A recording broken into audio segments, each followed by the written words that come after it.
one good example is also for personal use. So this might be a bit silly, but I also have someone said to me, your whole life is in Excel. Well, maybe in a way it is.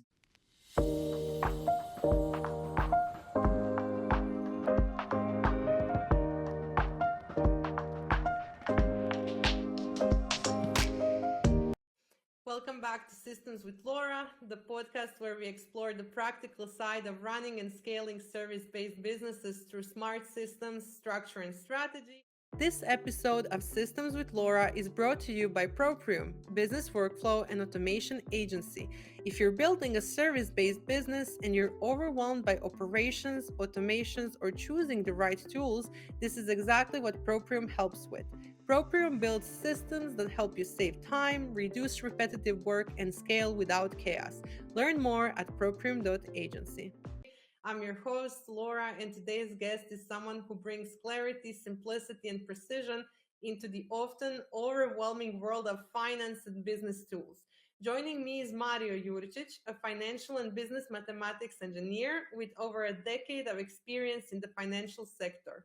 He's the founder of Moj Kompić Rješenja, a consultancy which supports small and medium-sized businesses through education, business analysis, and the development of custom business tools and applications often powered by Microsoft Excel. Mario's work is all about turning chaos into clarity, from setting the right service prices and managing time to building personalized tools that simplify business operations. So if you are an entrepreneur trying to make better financial decisions, get control over your time, or implement systems that actually stick, this episode is for you. So, hi, Mario. Thank you for joining me today. Hi, Laura. Thank you as well. I mean, what an intro. It's all downhill from here.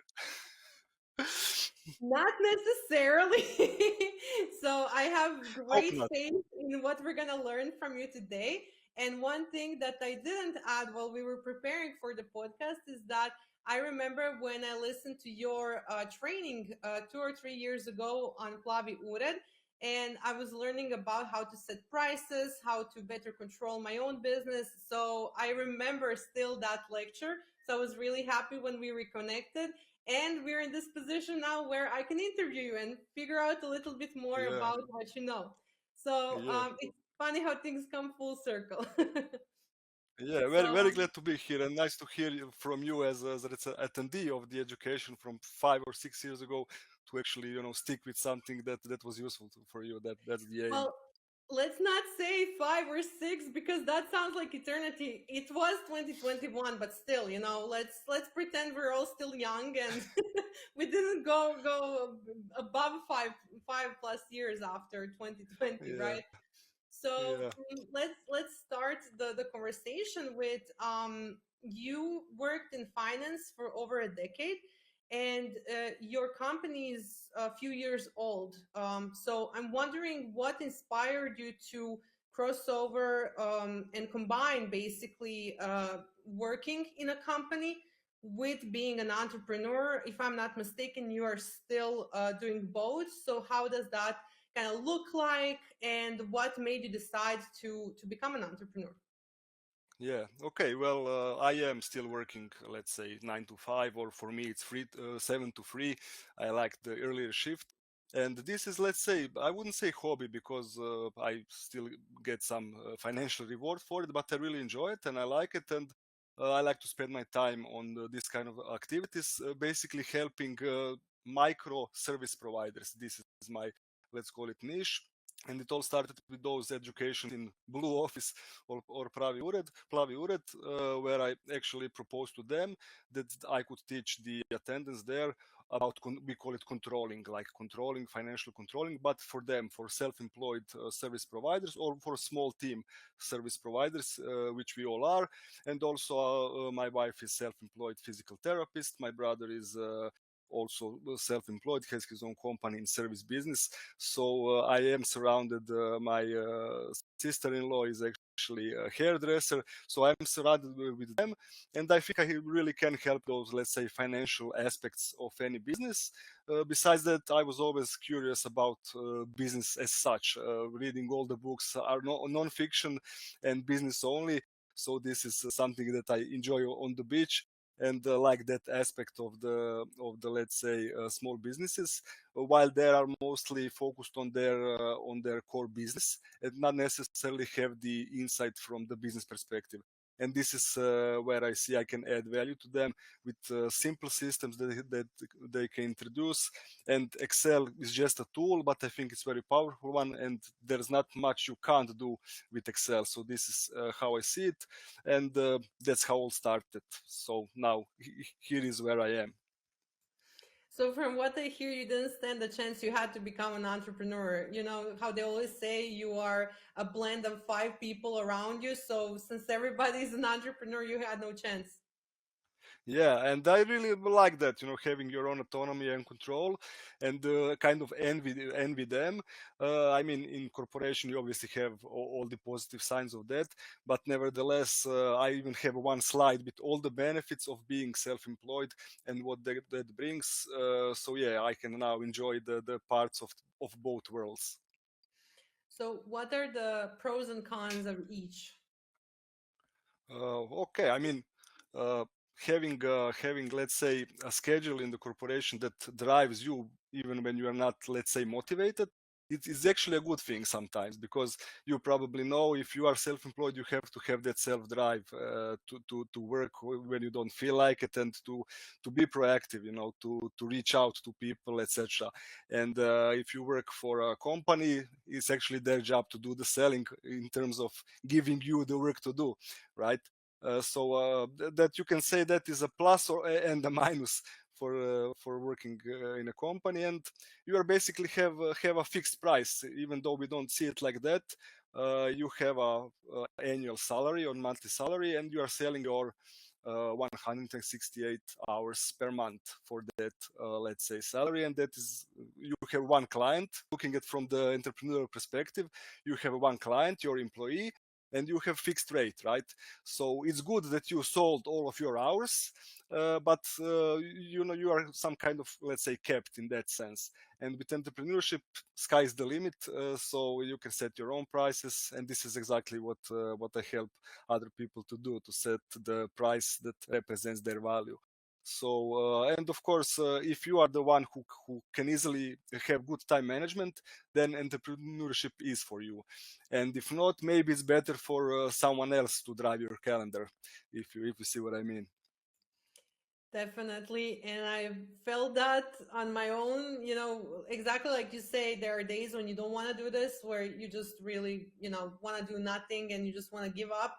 And they come and go in like phases, but I think that's normal. And it really, I think it's crucial that you really have to be that person that self motivates, because if you don't, from what I've seen around me, a lot of businesses go out of business not because they're not a good business model, but because the founder is either not disciplined, or that Mhm. person basically doesn't know how to handle the stress of being self-employed.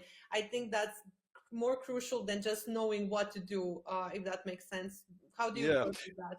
Yeah, I mean, maybe important distinction here. So you probably work more with businesses with more than one man or woman, with more than, let's say, few team members. So even for yourself, you have a team, and that's, let's say, a business in that sense. But when you are self-employed, this definitely is crucial, and also you have to account for not pay, non-paid vacation days. So this is something that you also have to, let's say, count in.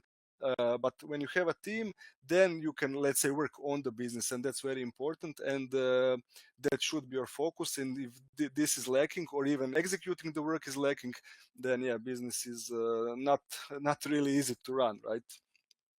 Correct. So I can relate to both of those, because for a while I've had periods when it was just me, and then there are periods when I have a team. So there is around 12 of us currently. So I definitely understand that. And in a way, you kind of get motivation from feeling responsibility towards your team. So, they're going to show up, they're going to do their job, they're going to do their 9 to 5. And if you don't show up, you really have that. So I think that's also really good, like a trick. So you have to Driver. show up. Mhm. Driver. Yeah, I would agree.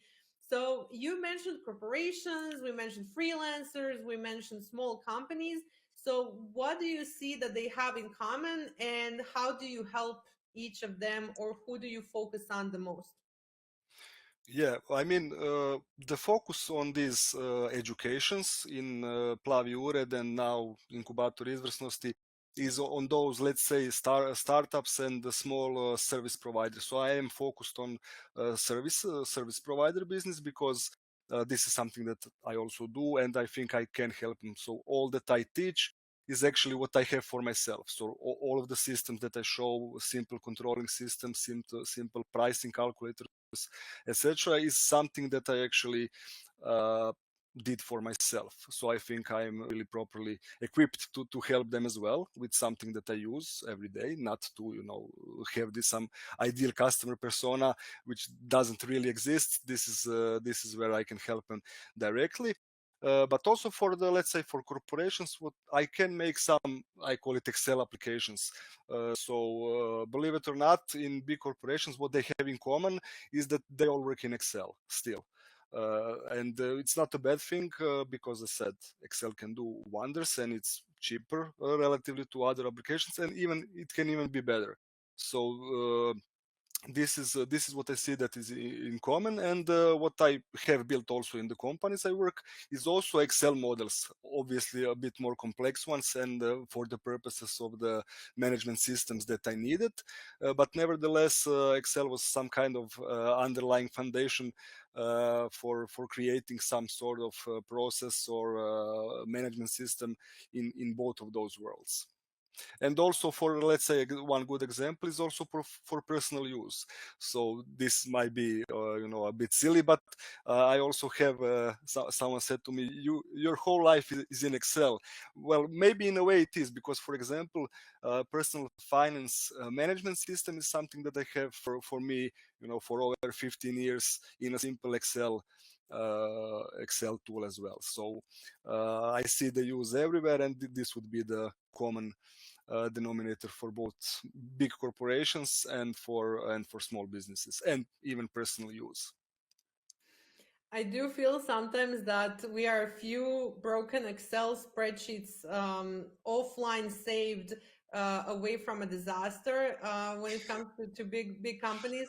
And this is just me subjectively, having an opinion, because I've noticed that so many big companies send them as attachments still, and it's a little bit of my triggers of stress when I see that when I work with clients. So I always try to gently explain, please, let's save it on a cloud. So I do feel that in a way the old fashioned kind of storage is still active, but when you use Excel that has a cloud recording, I still think that Excel is going to be relevant, and it's not losing its space or anything like that, even when these new tools are kind of appearing on the market, because it's what you can imagine, you can create if you know the structure of it, right? Yeah. So what are the things that you imagined and created that you're the most proud of in Excel? Yeah, so this is a good point and important one. You have to have the solution, or let's say the flow, or the, however you want to call it, design, the front end. You have to have that first. You have to know what do you want to manage and what are the steps, etc. And then we can probably use Excel to bring that process to life. So that's the idea, not to say, here is the Excel, let's build some tools that will do nothing of use.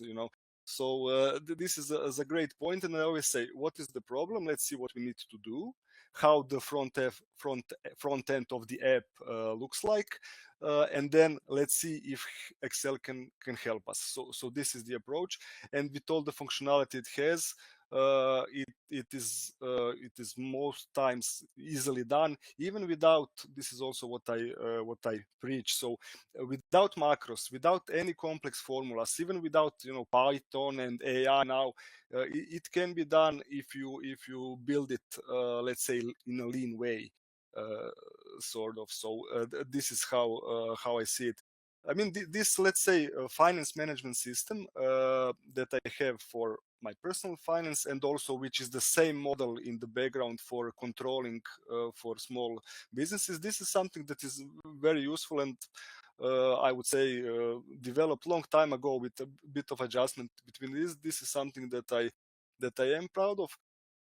Also, for the purposes of my current company, I built the risk management system also in Excel. So this is a good use case because software solutions are quite expensive, but they are, let's say, not better than this one because this is what we can build exactly as we need. So this would be, let's say, a couple of systems that I would say I'm the most proud of. If today's episode makes you realize your tools are not supporting your business, Proprium builds systems in tools like Airtable, SmartSuite, ClickUp, HubSpot, Make, Zapier, and many more. Proprium's team maps your processes, builds your workflows, automates your tasks, and trains your team. If you want systems done properly, visit proprium.agency. That sounds very interesting. And I really have to agree with what you said. It doesn't matter if it's a bigger, pricier solution. I've seen so many software in these 7+ years that I'm working with software implementation and clients. And, you find niche software such as software just for plumbers, for example. And the software is just built for that profession and it still doesn't fit the needs. Sometimes I really feel that whoever is creating certain softwares that they don't speak to their customers, and basically the tools that are the most successful are the tools that give you that unlimited imagination that you can create with. So that for me would be Excel, but I would also add in that category Airtable, SmartSuite, and databases like that, because they have the same premise, not the same functionality, but the goal is you first see what you want to achieve, and then you go backwards and you plan the steps how to get there, and you use the knowledge that you know about the architecture of the software itself, basically. So Yeah. what would be some of the challenges that you encounter in building these solutions and applications in Excel? Yeah, well, I mean, sometimes the biggest challenge always is to define it properly, to define the process properly. That's always the biggest challenge. And then the challenges that I like most, or even more than this one, is when I haven't built something yet in Excel, and I'm not quite sure will it be possible. And now with, for example, ChatGPT is awesome for formulas. Otherwise, it was very interesting for me to, come up with a formula that will do something that I want. But now I can do that with ChatGPT, and he comes up with the formula. I always want to understand the formula. I don't know. I never use it, just copy paste it because I want to know the mechanics of it. But nevertheless, this is this sometimes were challenges. What I can remember from this year, I was building a application for calculation of trips for companies, so expenses for trips, right? You have softwares like this online, but somehow this wasn't good for the client, and we were building it in Excel. And our law on that sense is very tricky, and also their internal rules how they want to apply the calculation of expenses were quite complex with a lot of nested ifs, etc. So that was a good challenge, not only in terms of defining it properly but also implementing it in Excel. But we managed, and we made a great app. So this was both challenging and rewarding at the end. I really like how you described it, because I think that how doesn't matter how much experience we all get through the projects and whatever you build, it's always every project is new and you always learn something new and you learn with every client. So how do you approach that situation where when a client kind of comes and they tell you basically the scope of the project, you figure it out, you do discovery, but then in the middle of the project something happens and you realize maybe they need something more than what we estimated, and the scope creep appears? How do you handle those situations? Yeah, that's a good point and a good question. And I had both experiences, let's say negative, where I led the client to let's say to drive 90%. I can build it, even though I was not always 100 aligned that it makes a perfect sense, let's say. But it also what I do now, I always want to define everything that they said and don't have the loops. So this is the Meze principle. If you know, we want to have all covered, and we don't need to have overlaps within some sort of system. So as a mathematician, I always say I want to cover all the combination. We don't want to have some if open, because that loop can go who knows where in some black box. So I am very cautious at the beginning to define it all properly and to avoid about all the potential risks that we have in some way or another. So this is then forward in the project. We can always come back, and then I can always point to my concerns at the beginning, and then scope creep might appear because we will need some more time to fix this or to remove this and to build it from scratch. So this is how I approach it. Even though I don't really like it, I like to do it. It has to be iterative, obviously. We don't want to have it as an old way. We want to have it in a sort of agile way to build it as it goes. But nevertheless, we want to have defined the final solution. And we want to have as little as possible going backwards a few steps. This is how I manage it. And maybe one more note here. Because of those reasons, I don't necessarily want to give my prices in hourly rate. I want to give my offer as a final solution. And this is the solution that you will get in this timeline, and this is the price.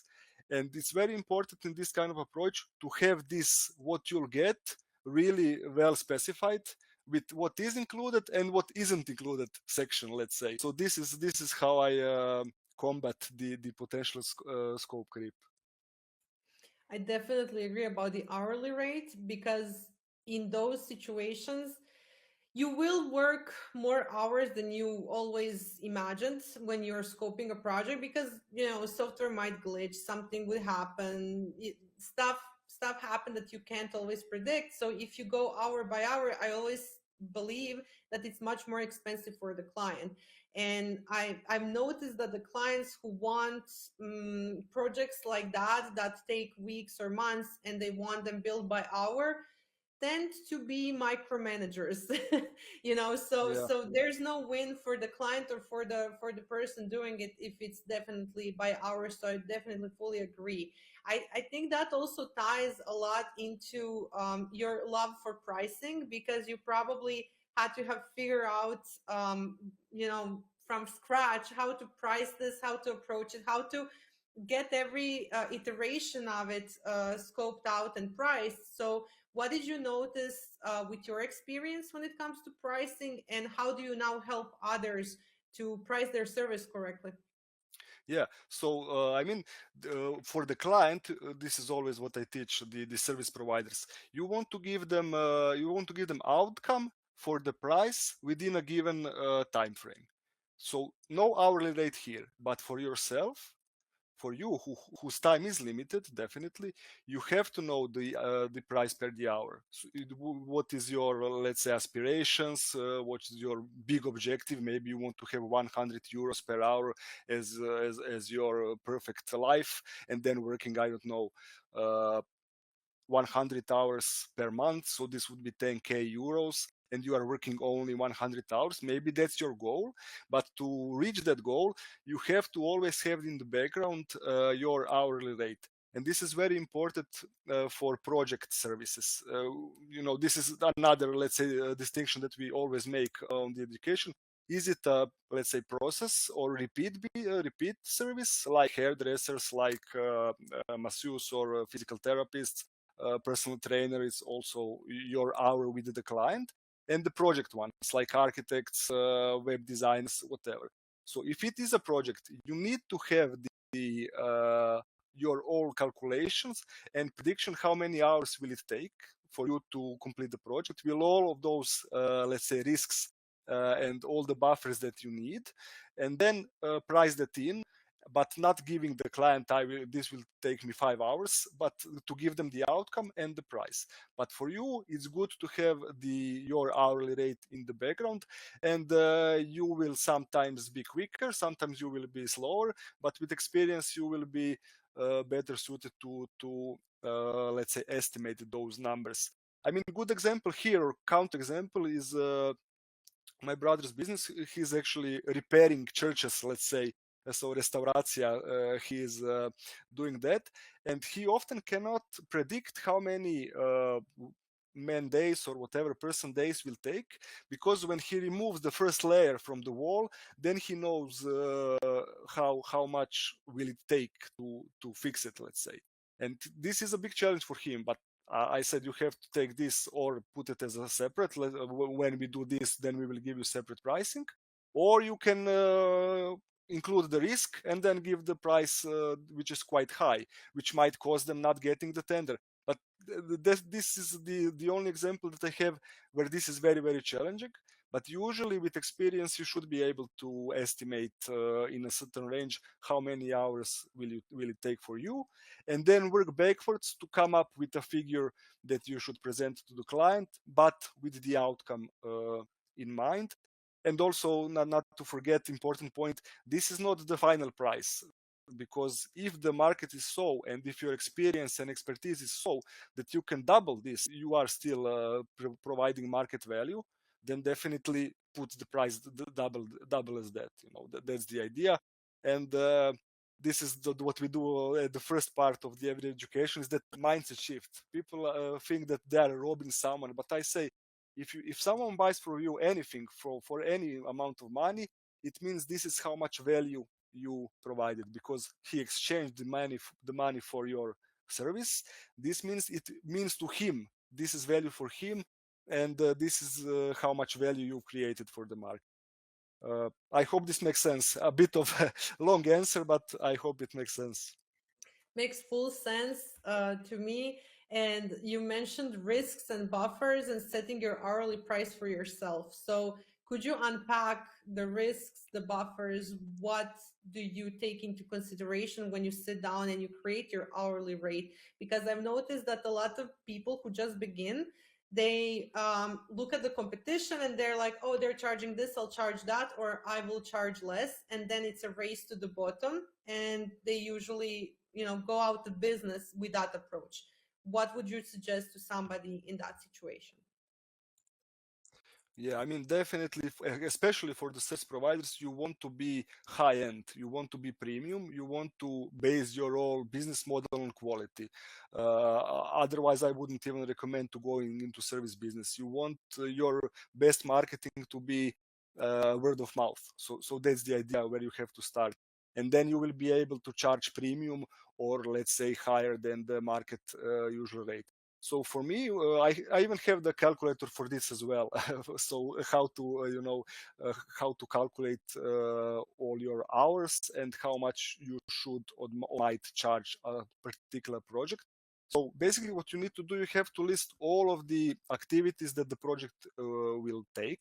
I mean, this is sort of a project management, let's say, theme, but you don't have to be a project manager to understand this. This is quite simple and it's quite logical and common sense. So I always try to explain everything like I'm explaining to my daughter, who will definitely understand it. So you just have to list what will you have to do, all the tiny things that you have to do. If you have to go to grocery stores to buy something to complete the project, it's a half an hour. Write it down. So list all the activities, and then regarding risks, if something bad happens, I mean, I'm a risk manager, so I would go now into 90% confidence intervals, but let's rather not go there. Let's just say, what's the, let's say, 90% certain that you will accomplish this in a certain time. So if you think it will take 1 hour, but definitely at worst case 90%, let's say, will be 1.5 hour, then put 1.5 hour, okay, and that could be the risk buffer. And then you can play around. When you list all the tasks, you list all the minutes that you will spend on a certain task, and then add this buffer if you want, just to be on the cautious side, and see where you came up with. You came up with a number. And also important then, when you manage to get that project, you have to do the same, but for the actuals. This was it for the actuals. For you to understand how good your estimate was and to improve this in the future. So I said, this is not this is a 10 to 15 minutes exercise. This is very helpful. That you know how you set the price, and then afterwards you know what feasible or where you took longer and where it took less time. So I have a example for you. This all makes full sense to me. I'm pretty sure it's gonna make full sense to the listeners because you're breaking it down very normal language type. We're not using too many big words that I don't understand because you're the expert in that area. I wouldn't understand if you were start talking risk management terms. But I'm thinking here as an example. So let's say I'm a freelance designer, I'm a graphic designer, and I need to create a logo. And I don't want to charge by the hour because that's my talent. That's something that I'm doing. And basically, when I think about the logo and the value that logo is going to provide, the logo that I make for a local restaurant that's gonna stay with just that one building is not the same as if I was doing a new logo for Nike. So it's gonna take me similar amount of hours, but if I charge per hour, the price is gonna be the same. The value and the impact is not. How do I price Nike? How do I price the restaurant for my work? Yeah, I mean, very, very good question, and this is how would I approach it. I would do the exercise mentioned earlier. I would do it the same. Whoever I'm doing it, my hour is my hour, and my hour will be charged as such in my calculations. Okay, but nevertheless, if you manage to get the tender from Nike, then value for them is higher. And then, as I said earlier, this is your bottom line. Let's say your minimum threshold for you to work on this project is this one. And if a client declines and he wants it cheaper, you say no. This is the minimum. But everything above that is something that you have to play with, and where you have to find the value for the client. That's the whole idea. That you know what is the value for the client, and then the pricing, as I said at the beginning of our chat today, is actually how much value can you create. And it's unlimited. If you manage to work the logo for the night and they see your value and they see you are the best in creating logos, they will pay, and it's okay for them to pay. And also it's okay for the restaurant to pay you less because it's less value for them.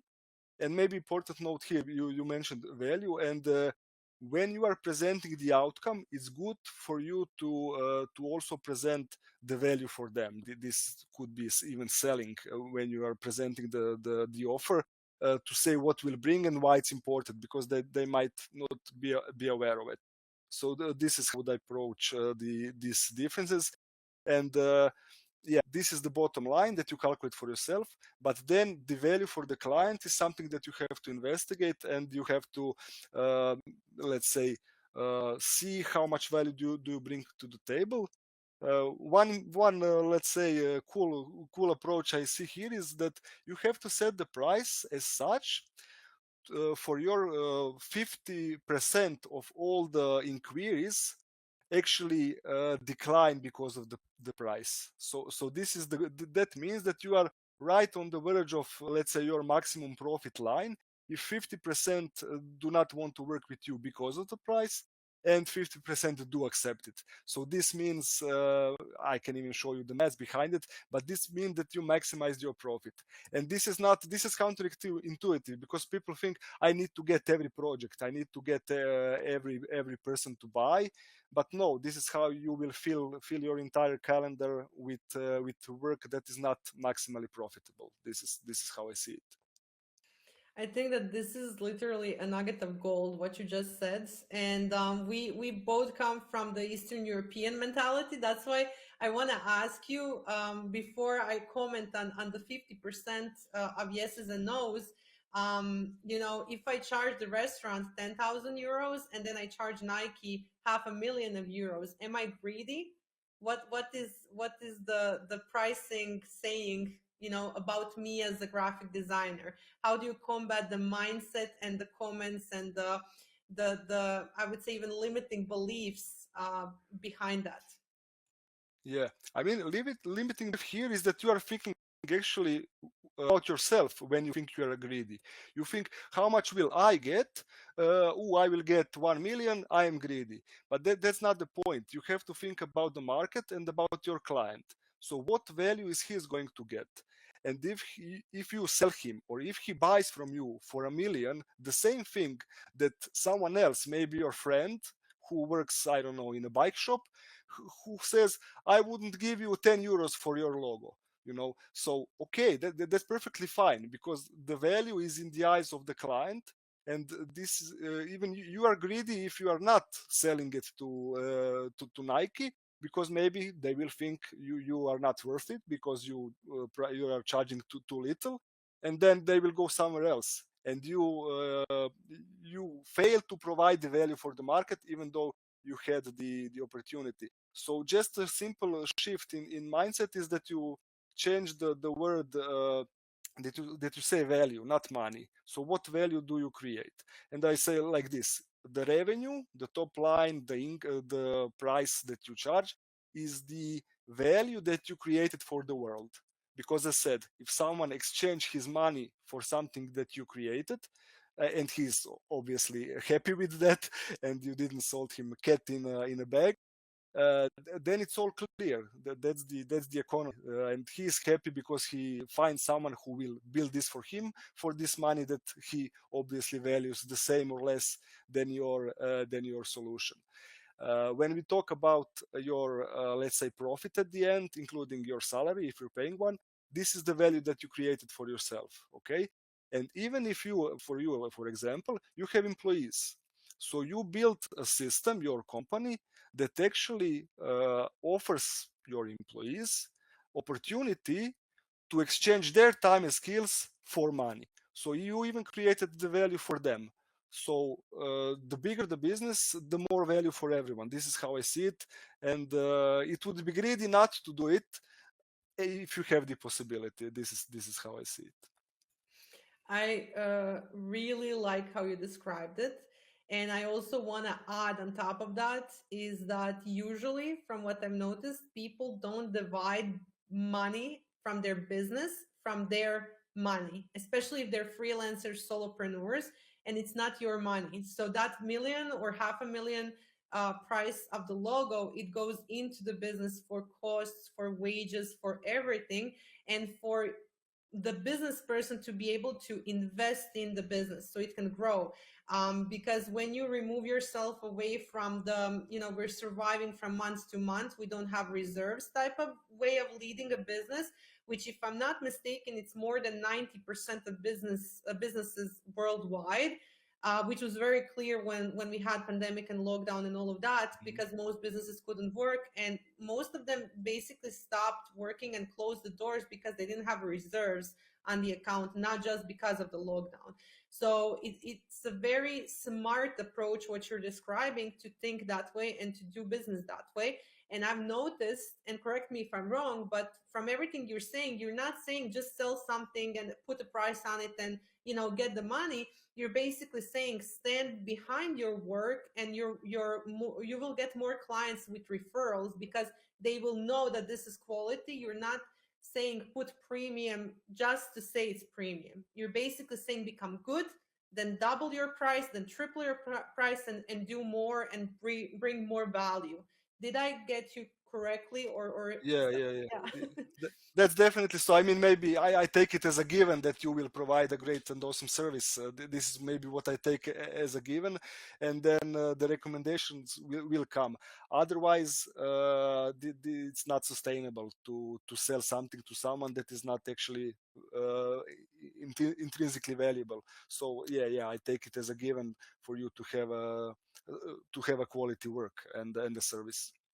Definitely. So, what is your kind of experience working with people and pricing? From everything I've touched upon, is there something that happens when you start teaching them how to put their price, that you've noticed as a pattern?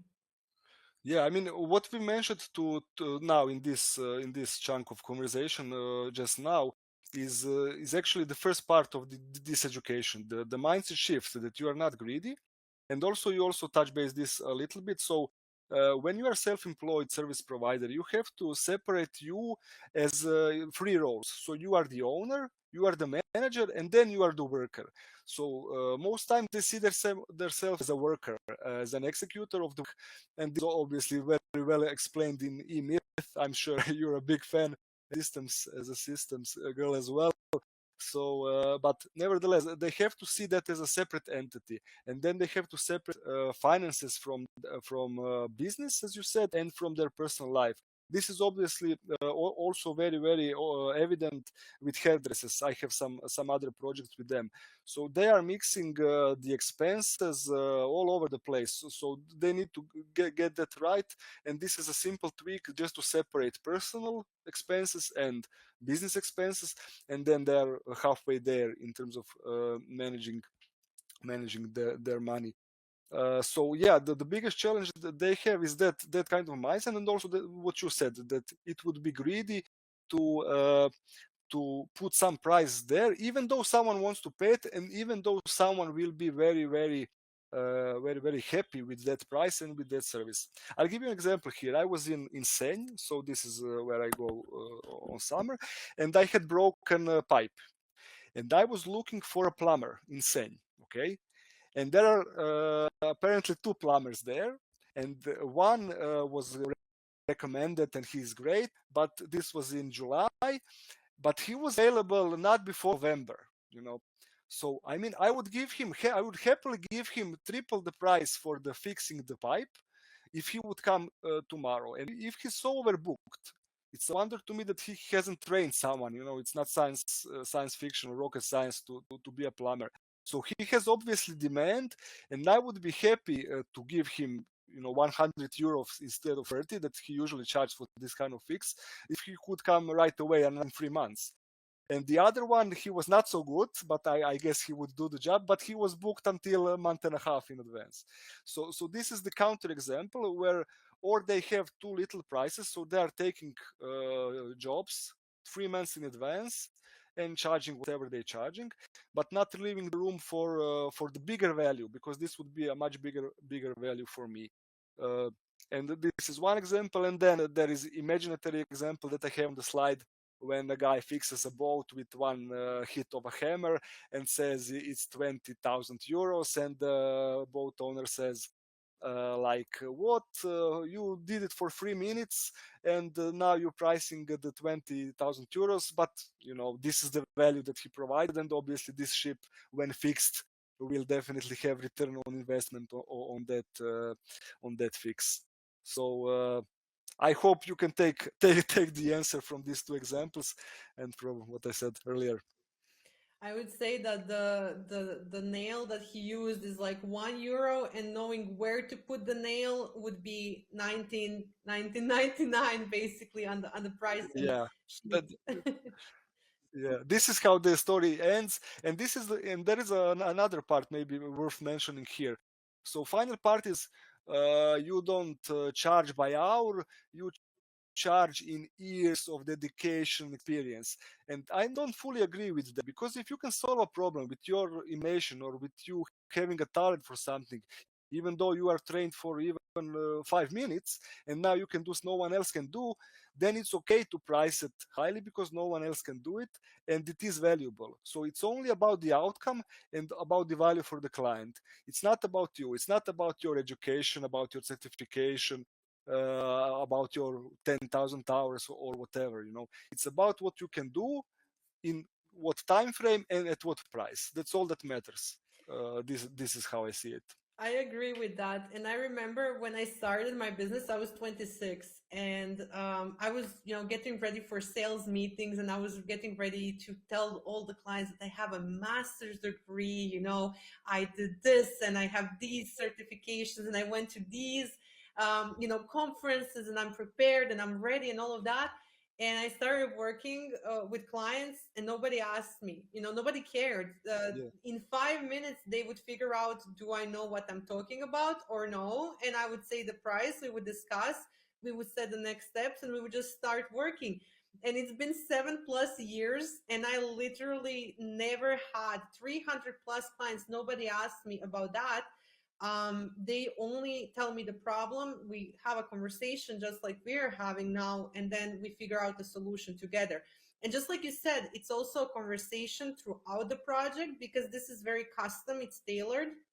It's not something that you can just plug and play. This is literally taking their business philosophy, their model, their processes, systems into consideration, and then making sense of it, seeing the patterns. So you take this whole mess, basically, if I can say that word, and then you untangle it and make it into something that's logical, Yeah. that's basically replicable, that can serve everybody in the company, and it makes their life easier. And I really don't think a lot of even service providers, not just clients, see that immediately.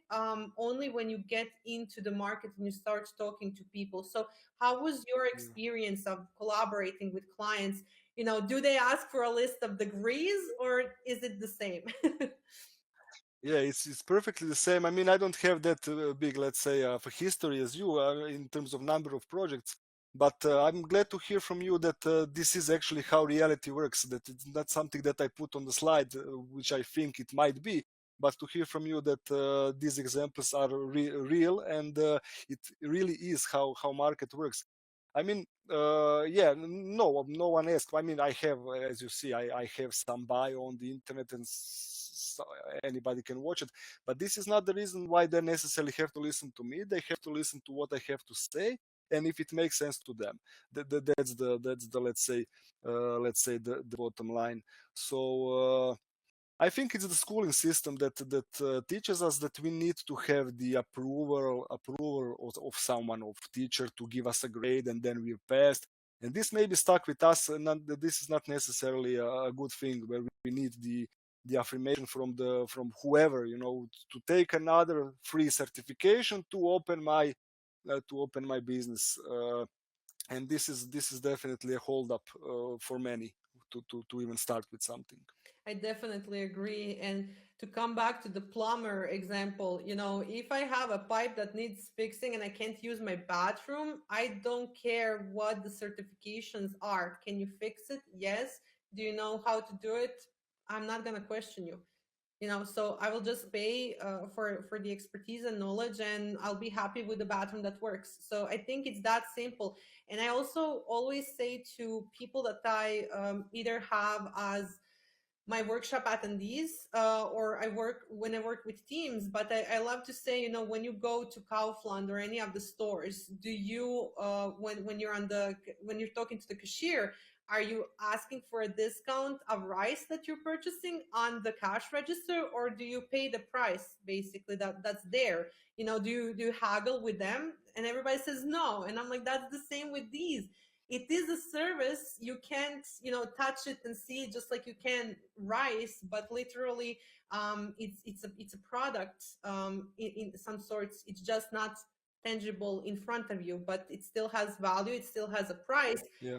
And I think that's where people kind of lose that insight. So when you started your own business along with your work, and you had to set all of these for yourself, so you've seen other businesses around you, you've seen clients do it. How did you set your systems? How did you set your processes? How did you choose your software beyond Excel?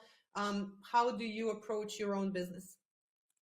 Yeah, I mean, it was obviously quite easy for me because I was in the world, I was in the theory of the business long before starting something, and also I had the people surrounding me see how they do it and how I can help them, and how to implement systems for them. What I always start with it, I start with the what do you need? What's the problem? What are you missing? What kind of, let's say, register of something, list of clients, list of emails? What are you missing? Okay, how would this look like if it was perfect? Okay, then what system do we need? I attended one of your workshops recently, where I had the need for having a system for email marketing. Okay, and then we chatted, and I also explored somewhere else, and then I found concrete MailerLite, who is let's say something that we can use now for cheaply, and we can integrate it quite quickly. So this is the approach. We go from what would it look like if it was perfect, then we explore the options on the market, and then importantly we start, and then we see if it works, and then we can always go back and repeat that step. So and what I also like to mention here, those, so something that maybe you and I have maybe some of this as well. I want to systemize everything, and maybe too much sometimes. I have to be aware of that, to implement some systems or steps that are not quite necessary, and this is that I have to be mindful of, and actually to keep it as a minimum effective dose for the phase of the business that I am in. And all this said, it's quite easy for me because it is a side hustle, and I don't have to do anything, and I don't have to do it perfectly. I can play with it, I can make mistakes, and then I can iterate. My food and roof above my head will not depend on it, so I can be even more relaxed. But as such, maybe the results are even better. I definitely agree with that. I do feel when you know what you're doing inside of software, that you tend to go down a rabbit hole, and then you wanna, like go overboard. I thankfully have my team, and I do tend to overcomplicate, in my company. So basically, we have a rule. Sometimes over the weekend, I tend to change some things. And then they gently explain to me that this, while pretty, not necessarily something that would help anybody other than, I had fun, if that makes Yeah, sense. yeah, yeah, Yeah, because yeah, definitely. especially when new features drop, you have to play around with it. I mean, that's the goal of what we do basically, because you have to have fun with it, right, in order to be able to do it long term, I would even say. And I like how you described running a solo business. It doesn't seem that stressful. If I can emphasize to anybody listening to us, it doesn't seem like it has to be this everything's on fire and I'm stressed out and stuff like that. It really seems that you can sit down with yourself and decide, what do I want to achieve, and here are the tools I will try to do that. You mentioned MailerLite, you mentioned Excel, you mentioned other tools, and then you just stick with it for a while and see if it works. And just like you said, only when you start using it are you going to see if it's a good fit or not, because the list of features on anybody's website, that all sounds great, but at the end of the day, there could be one small tiny detail that really makes you unable to use that software with other things that you have. Did you ever encounter situations like that? Yeah, yeah, definitely. I mean, with the management systems that we had in the company, this was quite common, and we even changed a few while coming to a final solution. And this is maybe where recommendations comes in. So I would say, if I would need some sort of whatever system, and this is why I did go to your workshop, I would rather hear from someone who's doing it all day, every day, just to tell me what to use, rather than me spending time and effort to investigate or to try them. So this is a good idea also to take someone's recommendations, and to start with that, rather than having overly complicated investigation about some software that you are not really sure how it will work. I mean, this is I suppose this is your approach as well. You have experience, and then when you see the problem and you see what company needs, then you can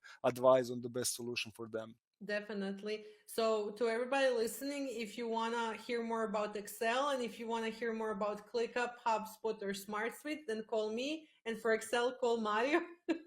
And if you don't want to call either of us, there's always YouTube. There are people who Yeah. provide, walkthroughs and all of that. But I definitely agree, because if you start doing that, you're not just learning that software, you're learning the language of that software, and the architecture of it is not going to be the same. So Notion logic is not going to be useful in Airtable. Airtable logic is not going to be useful in Notion.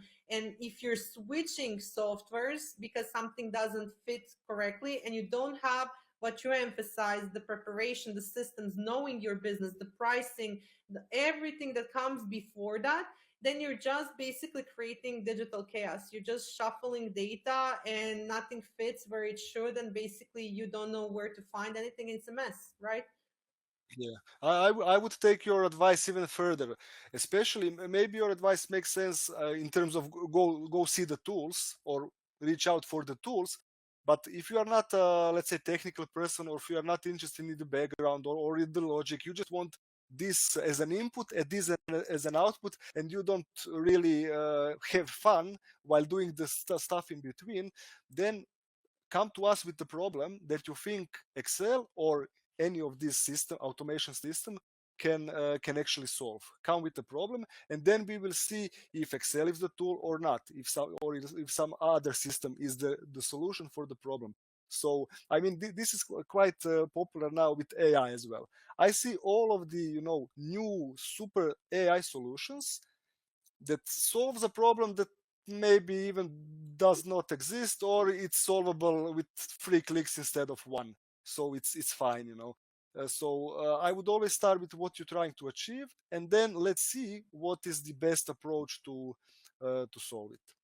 I definitely agree. And I would also just add, because everything needs to communicate with each other at the end of the day. So if you have Google Workspace that doesn't kind of have any automation correlated to ClickUp or anything else, you're still wasting time. You're just feeling productive. You're just feeling efficient, and that's not good. So what I would ask as the last question of our conversation today is, what is one mindset shift that you think every entrepreneur needs to make in order to improve how they run their business? Yeah, so in terms of pricing, I would say just focus on the value you provide for the clients, and let them tell you what is the value. Don't feel greedy or uh, money wanted as such or pricing. So that's on that side. And the other one is you have to uh, have some minimum oversight of the numbers in your business, and this can easily be set up by anyone. So this is a quick win that you can that can boost your productivity, and it shouldn't be difficult to master.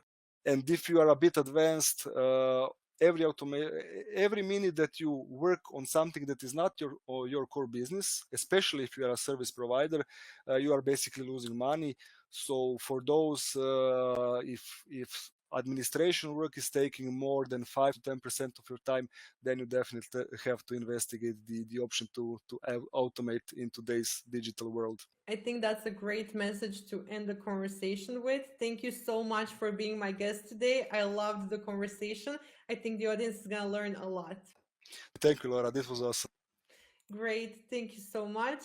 And for the audience listening, that's it for today's episode. I hope this conversation with Mario gave you a clearer picture of how financial systems, smart tools, and simple strategies can radically improve how you run your business.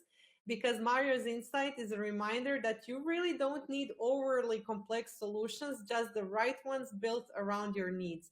So if you loved this episode, be sure to subscribe, leave a review, and share it with a friend who's working to grow more intentional and sustainable business. Until next time, keep building systems that serve you, not stress you. If you enjoy conversations like this, you'll love the Proprium Digital Network. It's a community where digital service founders get tools, templates, weekly insights, and behind the scenes guidance on building systems the right way. If you want to stop building systems alone and start building with support, join us at proprium.agency.